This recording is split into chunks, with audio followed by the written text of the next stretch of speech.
I'm Jaakko Koivula, or KZ on the internet, and I want to show you something I think a lot of writers never get to properly see. What an editor actually does when they are reading your work. Usually you only get the feedback document or the dozens of suggestions telling you to remove all your fancy dialect tags or something, but what you don't see is the thinking that goes into all that. What I'm paying attention to, why it matters, what I'd like to do about it, or like you to do about it.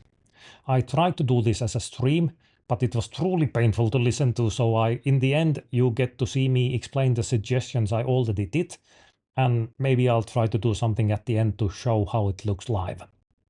This video is a companion piece to my self-editing guide that's linked here somewhere.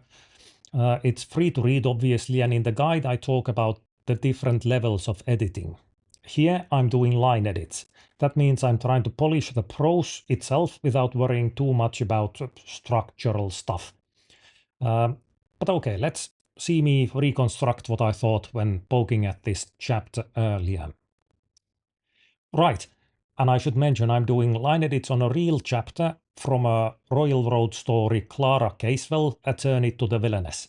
The author gave me permission to try this out, and they have the right to veto this before the video goes up, so if you end up not seeing this, maybe my feedback wasn't that great. When I started out, I immediately paid attention to filtering language. It's something that gets put between the reader and the thing that happens.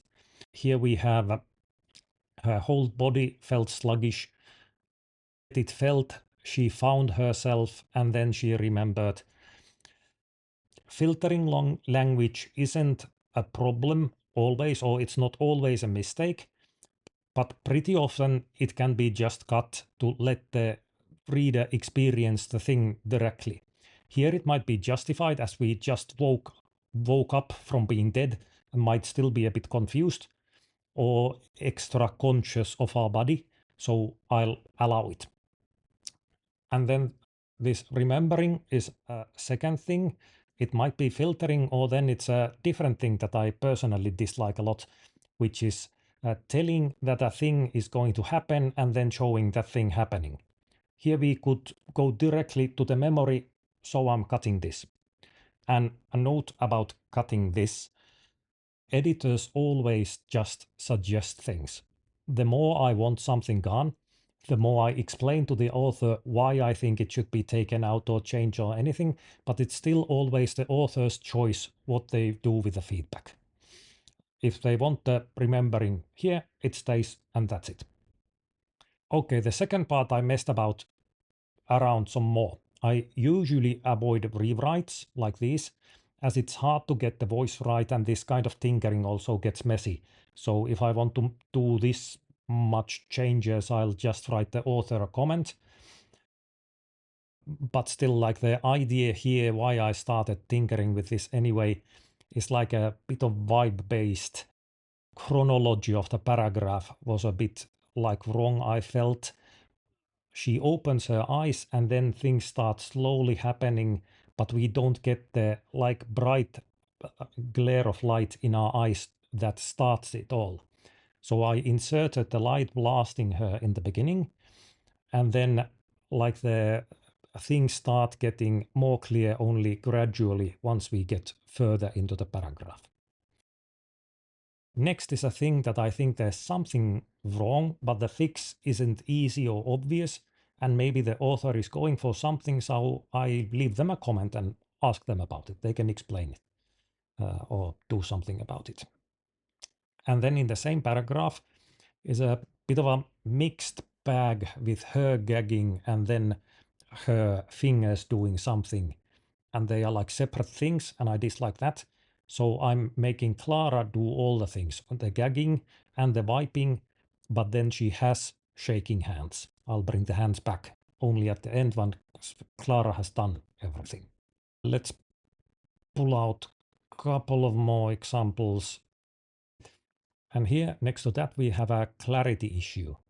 Everyone's processing what they are witnessing here.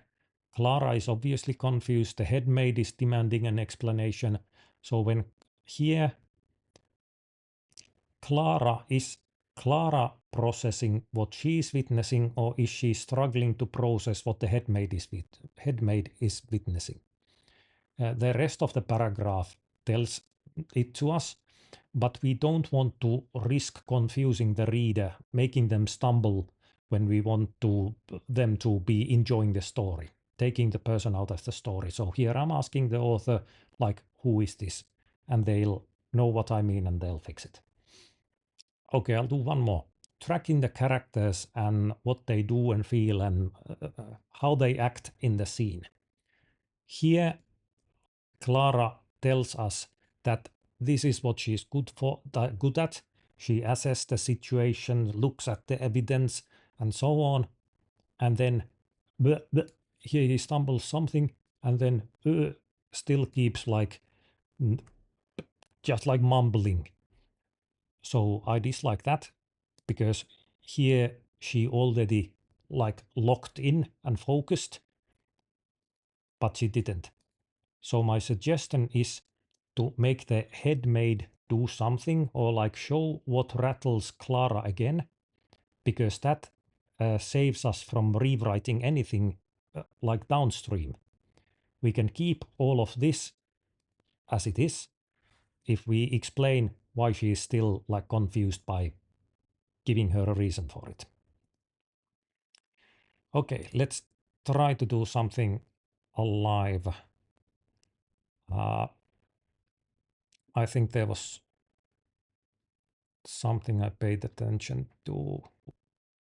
Yeah, here we start to stack a lot of hedging. There's quickly, almost, few chapters she read, made sense, fortunately, elaborate, honestly, kind of exciting.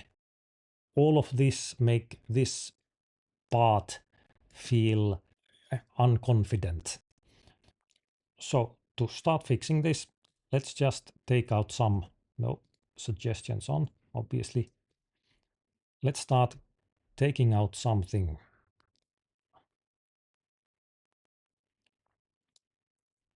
We are not completely confused anymore at this point, so I want the text to read a bit more confident and less hedgy.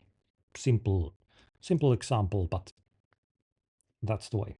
And that's about how this all works. I hope it was interesting. I went just through a couple of examples, and later I might try to do one where I do dev edits on a short story, because it's like shorter format, so I could look at the whole thing in entirety, all the structural or character work issues or things.